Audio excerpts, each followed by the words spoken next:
Баршаңызға сәлем, сіздермен түрік киносы арнасы. Бүгінгі видеода Қазақстан ұлттық телеарнасында болып жатқан Топырақ пен Хауа түрік телехикаясында топырақтың рөлін сомдаған Селен Сойдер туралы толығырақ айтатын боламыз. Толық аты жөні Мүккерем Селен Сойдер. 1986 жылы 26 желтоқсанда Түркияның Измир қаласында дүниеге келген. Стамбул университетінің тарих факультетін тәмамдаған. Сұлулық байқауларына қатысып бірнеше орындарға ие болған. Соның ішінде 2006 жылы Miss Viking of the Universe байқауында ең үздік ұлттық костюм номинациясын жеңіп алды.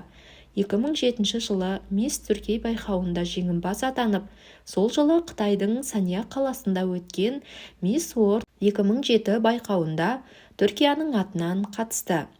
Актрисалық мансабы 2010 мен 2012 жылдары түсірілген Жер мен көк арасындағы махаббат, яғни Топырақ пен Хауа телехикаясында Топырақ Қарагүл рөлін сомдады.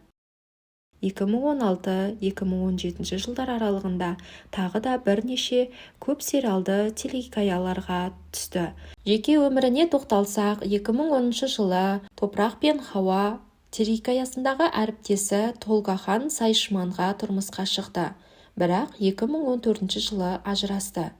2015 жылы түрік еврей кәсіпкері Орен Францеске тұрмысқа шықты, бірақ некелері сәтсіз болып 2022 жылы қайтадан ажырасты. Топырақ пен Хауа түрік телехикаясы 2010 мен 2013 жылдары Fox телеарнасында көрсетілген болатын. Сериалдың басты кейіпкерлерінің бірін Топырақ Қарагүлді Селен Сойдер сомдағаны бәрімізге белгілі.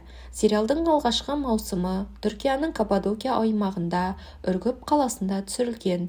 Оқиға Ханжоғлы әулетінің үйінде өрбиді. Топырақ пен оның әпкесі Хауа осы үйге көшіп келеді. Топырақ өз баласын жоғалтқаннан кейін бай әрі беделді Юсуф Ханжоғлының анасыз қалған ұлына күтуші болып жұмысқа орналасады. Уақыт өте келе Юсуф Топыраққа ғашық болады. Бірақ оның әпкесі Хауа да Юсуфты өзіне қарату үшін түрлі айла шарғыларды жасайды. Селен Сойдер бұл телехикаяға дейін Стар ТВ арнасында жаңалықтар жүргізушісі болып жұмыс істеген.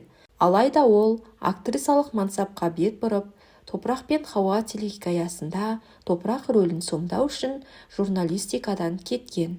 Селен Сойдер Топырақ рөлін 2010-2012 жылдар аралығында сомдады. Сериалдың екінші маусымында Топырақтың оқиғасы басқа телехикаяға ауысып, ол жерде де Топырақ рөлін жалғастырады.